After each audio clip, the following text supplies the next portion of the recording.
भरोसा क्या है प्यार का, डर लगता है बेपरवाही का।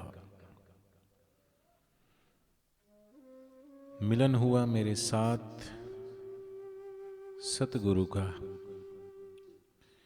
शर्म हया गवा के बीच चांदनी पलंग बिछाया। सोपी को गले लगा के बात समझ गई जब प्रेम की,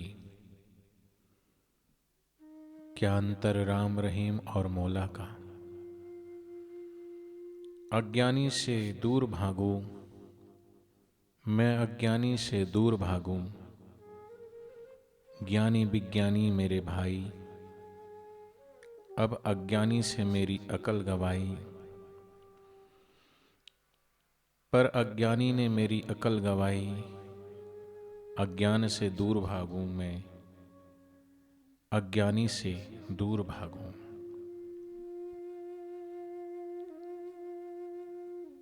भक्त अपने भगवान से और शिष्य अपने सदगुरु से कहता है, मुझे अपनी आसनाई प्रेम पर भरोसा नहीं।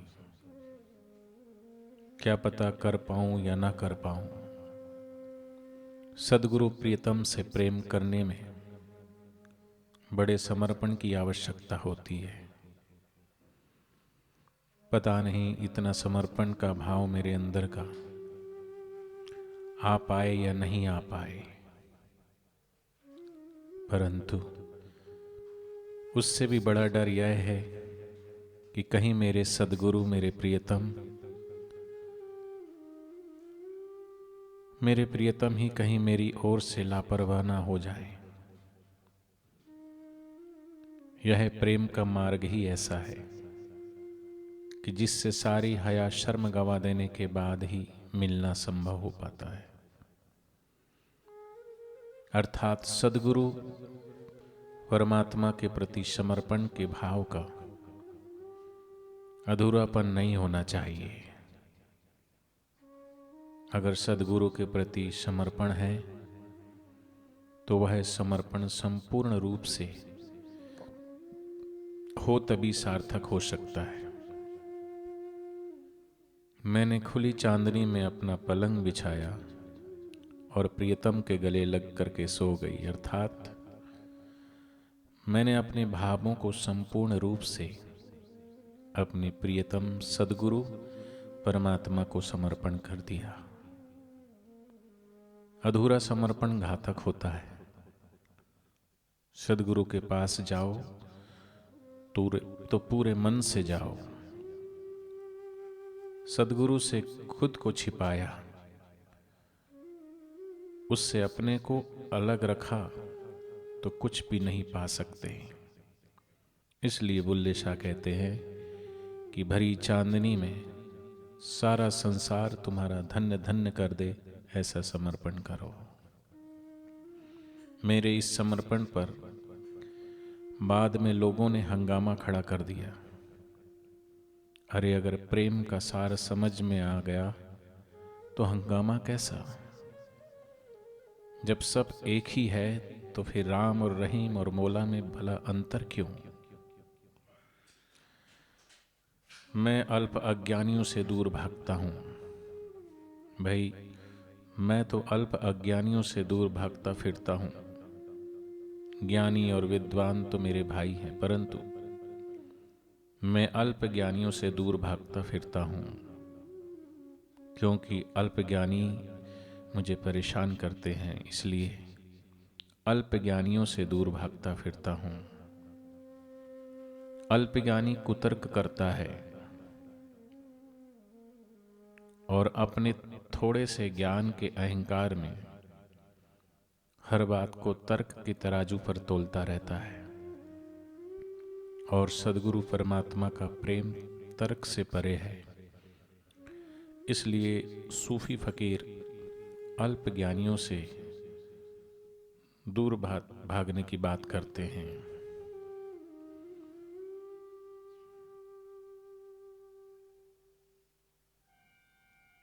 इसलिए शिष्य को चाहिए कि अपने सदगुरु के वचनों पर दृढ़ श्रद्धा और प्रेम और विश्वास करके,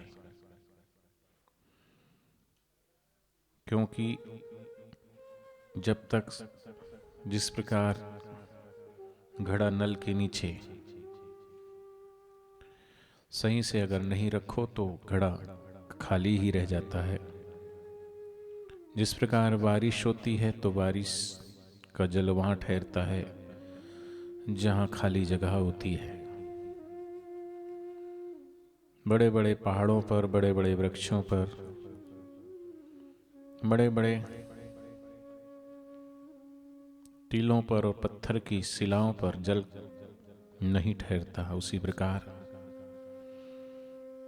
जो अहंकार से खड़े हैं, जिनका हृदय कठोर है, जिनका समर्पण सदगुरु के चरणों में नहीं है, ऐसों के ऊपर सदगुरु की करुणा और कृपा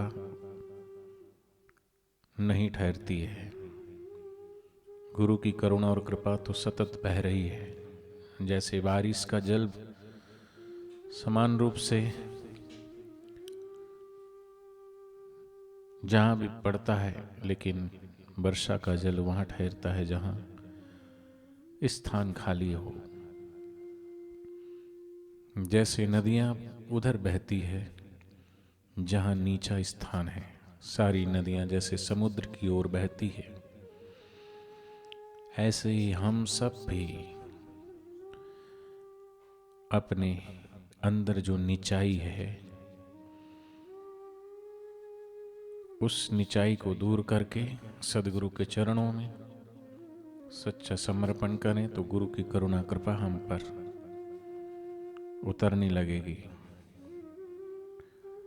और जो अल्प है, अज्ञानी है, निंदक है, क्योंकि सदगुरु का ज्ञान तर्क वितर्क से परे है।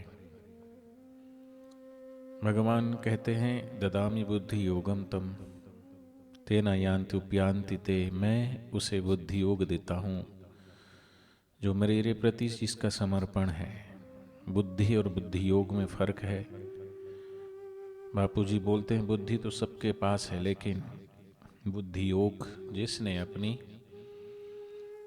ये तुच्छ मति को भुला करके और परमात्मा में, सदगुरु में अपनी बुद्धि को विलीन कर दिया है,